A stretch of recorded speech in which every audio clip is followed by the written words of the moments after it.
Hello বন্ধুরা, আসসালামু আলাইকুম। কেমন আছেন আপনারা সবাই? আশা করি ভালো আছেন, সুস্থ আছেন। তো প্রতিদিনের মতো আমার ডেইলি লাইফের ভালো লাগাগুলো আপনাদের মাঝে শেয়ার করার জন্য চলে আসলাম। এই যে দেখেন, আজকে পবিত্র মাহে রমজানের শেষ রমজান, 30শে রমজান। সবাইকে জানাচ্ছি পবিত্র মাহে রমজানের শুভেচ্ছা। আর মহান আল্লাহর কাছে দোয়া করি সবার জন্য, সবাইকে যেন আল্লাহ আগামী পবিত্র মাহে রমজান রাখার তৌফিক দান করে, সবার শরীর স্বাস্থ্য সুস্থ রাখে, এটাই দোয়া করি। আসলে এই যে পবিত্র মাহে রমজান, আমরা যে আর কি এবার রোজা 30টা রোজা পেয়েছি, আগামী সামনে বছর যে আমরা আবার যে পবিত্র মাহে রমজানকে পাবো কি না তার কোনো গ্যারান্টি কিন্তু নাই, একমাত্র মহান রাব্বুল আলামিনে জানে। তো যাই হোক বন্ধুরা, আজকে 30শে রমজানের সবাইকে আর কি রমাদান মোবারক জানাচ্ছি। আর দেখেন, এখন ভিডিও বক বক করতেছিলাম কি আর কি ভিডিওতে আজকে আপনাদের মাঝে শেয়ার করবো বলতেই ভুলে গিয়েছি। তো সকালবেলা আর কি বলতে 11:30টার দিকে আর কি মায়ের বাড়িতে, তো আমি ঈদে এসেছি ঈদ করার জন্য এবার। তো তারপরে দেখেন, আমি আর কি মায়ের বাড়িতে গ্রামে আর কি বাজারে আর কি মহল্লাতে আর কি ঈদে আর কি 10-12টা দেশি গরু জবাই হয়েছে ঈদের মধ্যে, সবাই খাবে আর কি।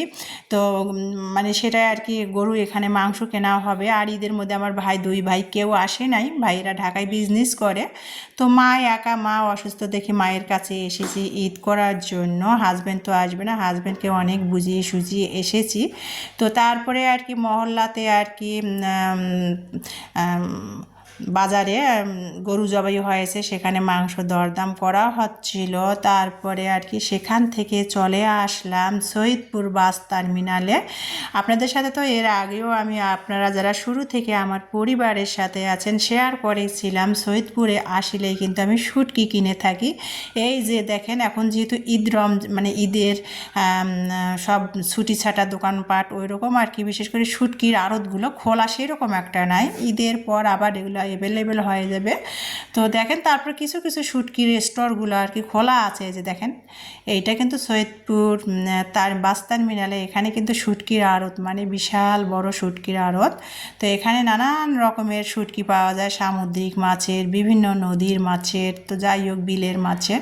তো সেই শুটকি আমি এখানে আর কি ভাবলাম যে আমরা যেহেতু আগামীকাল পবিত্র ঈদ উল ফিতর, সবাইকে জানাচ্ছি পবিত্র ঈদ উল ফিতরের অগ্রিম শুভেচ্ছা, ঈদ মোবারক।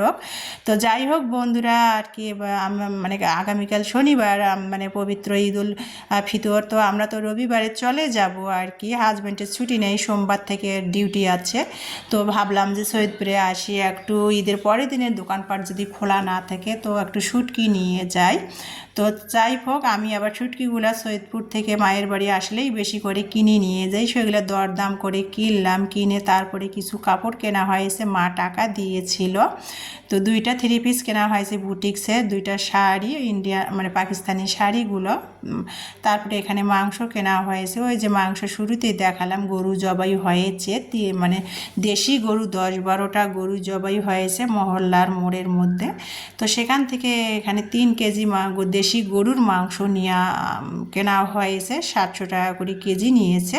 তো যাই হোক, এগুলো মা টাকা দিয়েছিল বাজার করার জন্য। তো মা তো অসুস্থ, সেরকম একটা চলতেও পারে না, তো বাজারে যেয়ে সেগুলো নিলাম। আর আমার জন্য শুটকি নিয়েছি 3 আইটেমের। এটা হলো ভেটকি মাছের, বলতে আমাদের আঞ্চলিক আর কি এটাকে ভেটকি মাছ বলে, আসলে এটা সামুদ্রিক পোয়া মাছের শুটকি। এটা হলো আর কি, এটাও একটা সামুদ্রিক মাছের শুটকি। তো তারপরে লোটটা শুটকি, তো 1400 টাকা করে কেজি লোটটা শুটকি নিয়েছি, আর 500 গ্রাম। তারপরে মিলে ঝিলে আর কি এখানে শুটকি কিনেছি। তারপরে ঈদের কিছু হালকা পাতলা বাজার করেছি। তো আমরা যদি ঈদের পরের দিনে চলে যাব, মা বাড়িতে একা থাকে, ভাই আর কি ঈদ উপলক্ষে 10,000 টাকা দিয়েছে বাজার করার জন্য মাকে। আমরা যেহেতু এসেছি, তো সেটাই মা দিল, সেটা দিয়ে বাজার করতে গিয়েছিলাম। তো মা আর কি বললাম যে নিয়ে আসার পর এগুলো মা প্যাকেট করতেছে। 3 কেজি মাংস তো আর একদিনে খাওয়া যাবে না, তাই মা প্যাকেট করতেছে 3 কেজি মাংস, 3টা পোটলা বানিয়ে রাখতেছে, টাটকা একটু রান্না করবে আজকে। আর মেয়ে জামাই যেহেতু আসছে, আর 2 কেজি রেখে দিবে, আবার পরে এগুলো আস্তে ধীরে আমার আর এক বোন আসবে, তার জন্য রান্না বান্না হবে। মা আবার সেটাই প্যাকেট করতেছিল। আর এখানে আমার চাচা নাই, আমার বাবারা 2 ভাই, আমার চাচাও নেই আমার বাবাও নেই। তো আমার চাচি আর কি আমার মা সহ দুজনে আর কি রান্না বান্না করে। মা যেহেতু একবারে চলাফেরা সেরকম একটা করতে পারে না, আমার চাচি সহ আমার মা খায় একে হাঁড়িতে, মাঝে মধ্যে আবার চাচি আলাদাও খায়। তো চাচি আর কি রান্না করতেছে, তারপরে শুটকি দিয়ে লাউ শাক রান্না হচ্ছে। আমাদের বাড়িতে ন্যাচারাল লাউ শাক হয়েছে। তারপরে গরুর মাংস ওই যে নিয়ে আসা হলো, সেটা হাতে মেখে আর কি সব মশলা দিয়ে রেখে দেওয়া হয়েছে। 2 চুলাতে মানে লাকড়ির চুলাতে রান্না হচ্ছে, সব রেডি করা হচ্ছে। আর এখানে আর কি বড়া পেঁয়াজু এগুলো ভাজা হচ্ছে ইফতারের জন্য, আজকে যেহেতু শেষা রমজানের ইফতার। আর এখানে পিঠা ভাজা হচ্ছে, তেলের পিঠা মাটির চুলাতে। তো মাকে বললাম তুমি রেস্ট নাও, আমি পিঠাগুলো ভেজে দেই। মা সব রেডি করে দিল, বসে বসে আমি পিঠাগুলো ভেজে নিচ্ছিলাম। তারপরে এখানে ঈদের রান্নাবান্নার আয়োজন হচ্ছে, বড় আর কি ব্রিগেড মাছ ভাজি হবে এই যে। তারপরে আবার অর্ধেক মাংস সন্ধ্যা রাতের জন্য, আর অর্ধেক মাংস আর কি ঈদের জন্য কিছুটা প্রসেসিং করা হচ্ছে, পেঁয়াজ মরিচ কাটা হচ্ছে, সেগুলো রান্না হবে। তো যাই হোক বন্ধুরা, আজকে যেহেতু রমজানের শেষ ইফতার, সেগুলোর আয়োজনও হচ্ছে। এখানে মা তেলের পিঠা, চিতুই পিঠা, নুনচা পিঠা আমাদের উত্তরবঙ্গের সেগুলা পিঠা বানাচ্ছে, সেগুলো দিয়ে ইফতার হবে আজকে। ভাজা পোড়াও চলতেছে, তো সেগুলাই মাটির চুলায় রান্না বান্না হচ্ছে। আর বাড়িতে যার যেমন সমর্থন, মেয়ে জামাই আসলে তো মায়েরা যত অসুস্থ হোক মায়েরা সুস্থ হয়ে যায়। তো যাই হোক বন্ধুরা, দেখেন রান্না বান্নাগুলো হচ্ছে, মাটির চুলায় পিঠা পায়েস পুলি বানানো হচ্ছে। আর তারপরে এদিকে আমি আবার টেবিলে যেহেতু বেশিক্ষণ সময় নেই, ইফতারের আয়োজনগুলো করতেছিলাম। তরমুজ কাটা হয়েছে, জিলাপি, তারপর ট্যাং দিয়ে শরবত বানা হয়েছে, বেগুনি পেঁয়াজু, মানে এ টু জেড যে ইফতারে যা যা সেগুলো আয়োজন করে টেবিলে গুছাই নিয়েছিলাম। আর মা উঠানে মাটির চুলায় আমার চাচি সহ রান্না করতেছিল।